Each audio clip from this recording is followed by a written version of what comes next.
Today's video is going to be super chill because we're going over plants that I'm currently loving. So let's get right into it. Okay, so the first plant is one of my most prized possessions. It's honestly the plant that means the most to me. This plant has quite the backstory because I've had it for such a long time. That is my fiddle leaf fig. I don't even think I can get it all in the frame. It's in this pot right here, one of my favorite pots. And it's pretty big now.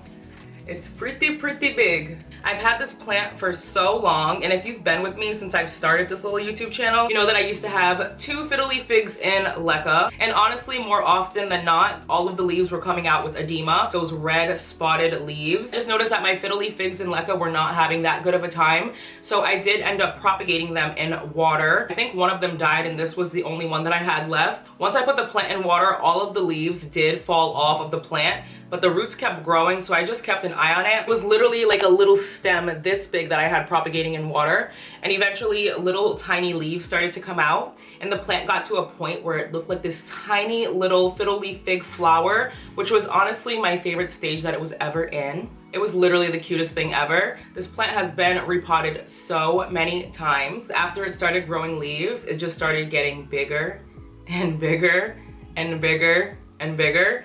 And I think I've had it about 3 years now, and it's over 2 feet tall. Ah! I almost hurt my El Choxton. Oh my god, there's literally a spider web on here. So this plant definitely probably has spider mites. But nevertheless, it's still gorgeous. It used to put out the tiniest leaves when I first propagated it and it first started growing. And the fact that the leaves just sized up and now they're all decent and I actually have a little fiddle leaf fig in here is just nuts. Like, I'm sure if you were here and you remember the start of this plant, you're just as shocked as I am, because this stem, how big this is right here, is not even how big the plant started off. It was probably about this big, not even. But yeah, this is, ooh, I need to stop waving it around before I give everyone else freaking spider mites. I think I would actually cry if this plant died because I had it for so long and I put so much effort into it. So let's send her some good planty positive vibes and hope she never dies. On to the next one. So if you don't have as much patience as I did with my fiddle leaf fig, you can just buy one bigger, which leads me to my next favorite, which is my fiddle leaf fig 2.0. I had to get on the floor to show you guys this beast of a plant that I have, but this is my fiddle leaf fig 2.0. I actually got this plant in the summertime. Did I? Actually, I think I got it in April around my birthday, like so around like April 7th. And honestly, if it's a tree, it's for me. I love a good tree. They're just so cool. Like, who doesn't want an entire tree in their house? You know? One thing that's crazy is that I don't get a real Christmas tree. I just don't feel like taking care of a real Christmas tree, having it in water, all the pine needles falling all over the place. So I must confess, I am a fake Christmas tree person. But anyways, I transferred this in a short. I transferred it to Semihydro in a short on my channel. So if you haven't seen that, definitely scroll and go watch it. But when I transferred it, I was a little bit nervous, but not that nervous because this plant was like 20 bucks. So it's not like I was losing like $100 plant to a transfer. But I just expected what happened with my other fiddle leaf fig, the one I just showed you. I expected that to happen with this plant. So I did really think all of the leaves were gonna fall off once I transferred it to Semihydro. And to my freaking surprise, it didn't even skip a beat. I didn't lose one leaf in the transfer. I have lost some leaves after, because like I said, I transferred this back in April and it's October. But during the early stages after I transferred the plant, I didn't have any leaf loss. It really came after, once I started to forget to water it and things of that nature. Really, any plant that I transfer to Semihydro and doesn't give me an issue, I'm automatically in love with. The less work I have to do benefits everybody. I promise. I know this is like a basic plant and it's literally always in Lowe's, Home Depot, and Walmart. Like, you could probably buy this plant any time of the year, but can you grow it and can you keep it healthy? You know? This fiddle leaf fig definitely gives me a confidence boost when it comes to owning plants, because I feel like this is kind of a hard plant to take care of. I remember when I first started my YouTube channel, like, a lot of people were struggling with taking care of a fiddle leaf fig. They're not the easiest plant, but once they're rooted and they're growing properly, it's sort of hard to fuck up, you know? This plant does grow rather slow, but every time I see a new leaf coming out, I get so excited because it comes out so tiny and then it eventually turns into a big leaf like this, which is like bigger than my hand, obviously. Since I've had this plant, it's put out 4 new leaves. Yeah, it's put out this one, this one, this one, and this one over the past few months, and I couldn't have been any happier. It hasn't put out any other new leaves since, but finally we have a new leaf coming out and I'm so excited. Let me see if I can get you guys in here. If you see that little bud, this little bud in here, right here, that's a new leaf coming out. It's a little bit green. Ooh! But yes, my fiddle leaf fig is definitely a favorite, and I thought I would show you guys today because I don't think you've ever really seen this plant besides when I transferred it. Okay, next on the docket, my Thai constellation. I freaking love this plant. It's literally so gorgeous. And in relation to my last plant, this plant has also never skipped a beat since I transferred it, which is so crazy to me because you would expect for like at least like the tiny, like these little leaves to rot even just a little after a transfer, or like even this little leaf right here, this one right here, like these 2 little leaves, you would expect those to at least like fall off or rot. But I must have really potted this well with like the exact perfect mixture because it literally hasn't skipped a beat at all. It's put out 2 new leaves since I got it. I think I got it, I couldn't tell you when I got it, if I'm being honest. Could have got it this year, the beginning of this year. Could have got it 4 months ago. Could have got it last year. Couldn't tell you. I'm gonna look though, hold on one second. My Etsy orders. This is a plant that I got on Etsy, but when? Oh my God, it was so small. That's so cute. What the fuck is hanging off my phone? The dust? Get out of there, get out of there, get out of there. Okay, anyways, I got it on, shipping details, February 21st of this year. So it was really small. It didn't have this leaf and it didn't have this leaf. So it only had this leaf right here and then this leaf. I forgot what it even looked like when I got it. If you guys scroll back to around February, you'll see the plant when I first got it. It is a slow grower. Like I said, I've had it since February and it's only put out 2 leaves since then. So in my opinion, that's extremely slow growing. Maybe it's not in the right mix. Maybe a better mix would make it grow faster. I don't know. You tell me, how fast does your Thai constellation grow? I just know when I first started like watching plant videos and stuff, people that had Thai constellations were really struggling with them. Like they were always dying and rotting and what have you. I just came through, got transferred, and decided to cooperate, and I couldn't be more grateful because nothing's worse than buying a plant that you really love and then transferring it to Semihydro and then it dies immediately. That's honestly happened to me so many times, like I can't even tell you. I'm not sure if you guys remember when I bought the Hoya GPS 7240 or something like that. It's a Hoya that has like a purple hue and it looks like grapes, and I was so excited to get that plant, and I transferred it as soon as I got it and it was already in pond, which is the crazy part. It was already in pond, it wasn't even in soil, and I transferred it to my pond. I don't know what the fuck happened to that plant, but it literally died like the next day. Like literally, like I picked it up and all the leaves fell off. So when I do transfer plants and I have 0 issues whatsoever, literally makes me the happiest girl in the world. Like, look at how pretty. This leaf recently came out within like the last 2 months. Could have been 3 months, I don't know. And when it did, I was so pleasantly surprised with the fenestrations. Like, look at that. Compared to the last leaf,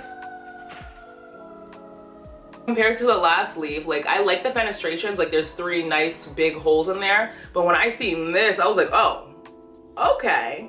We're really doing something over here. She's been in the same spot, which is like a shelf right there, and she gets decent sunlight. So that could be why. The variegation is perfect. The fenestrations are perfect. So I won't be touching her or moving her anytime soon until she needs a repot. I guess I can show you the back of the moss pole. Those black roots, I could be rotted honestly because I am a severe underwaterer as of lately. That's a problem for a different day. But yeah, it's pretty rooted in the moss pole. Right now it has a nice big fat aerial root coming out that hopefully makes its way into the pole. Usually it does it on its own. It did the last time, so it looks like it's curved towards the moss pole, so it should be going in there soon. I literally can't move this plant at all. It's so stuck in here. And it is in a self-watering insert, so I can keep an eye on the water level, and I still choose not to. But nevertheless, this plant is still good to me despite me neglecting it sometimes. It needs water as we're speaking. Here's one more look at it. And honestly, it's my favorite plant because everyone else was struggling with it and mine decided to act nice, so gotta love it. So I literally just showed you guys this plant in the last video, but I could not put it in this video because it's a current favorite. And that is my Juicy Big Philodendron El Chaco Red. my god, I freaking love this plant. Like, look at the back. I think I've had this plant for at least 2 years now, maybe even longer. And I've done so many things to this plant. Like, I've repotted it several times. I've chopped it several times. I've even taken off the moss pole, took all the moss out, and refreshed the moss pole on this plant. I've just done the most, and this plant is still here looking great, honestly. This leaf just came out within the past like month or so, and it's the biggest leaf on the plant compared to the other ones. So I think she's actually happy now. I mean, hopefully she's actually happy now, because sometimes she just starts looking wonky. We recently repotted this plant in a video probably a few months ago, and I really thought it was going to be a goner because I think it was dying at that time and I was kind of repotting it to save it. So this is basically the update after the repot. She's doing great. The only thing is that when I repotted it, the first leaf that came out, it just didn't come out. Like, look at this. It's a stem with no leaf because it was just all wrapped up looking wonky. But the next leaf was the biggest leaf, which I was so excited about because I thought the same thing was gonna happen. I was getting sad thinking that my philodendron El Chaco was gonna die, like finally freaking die. But no, it put out the big juicy leaf. And we have a new leaf coming as we speak. I'm so freaking excited. I love this plant. Hopefully I can grow some like extra large leaves. I've been turning on my humidifier more often than not because the air is a lot drier because the heat is on sometimes now because it's a little chilly out. How much is it right now? Let's see. Oh, it's 55 degrees. I think I can turn the heat off. Oops. It's honestly always been a favorite since I've got it because I just love the back of the leaves, how bright and red they are. And also, once a new leaf comes out, it literally looks like it's glowing. In my opinion, it's one of the coolest plants that I have just because the colors are so diverse and interesting. If you don't have an El Chaco red, what are you waiting for? The next plant is kind of a newer plant. It is a newer plant. Got it within the past 2 months or so. And that is my philodendron squamiferum. Squamiferum. Yeah, this philodendron right here. It's a pretty basic plant, I think, and I just love it so much. It's another plant that I transferred and has not skipped a beat. Obviously, there's a reoccurring theme here, and I just really love a plant that I can get along with, you know? This plant doesn't require much of my attention, much of my effort, and it still decides to love me anyway by putting out beautiful leaves. We currently have one coming out right now. Super freaking cool. I just love how it's lime green before it turns like dark green. And the feeling of a new leaf, oh my god, it feels so good.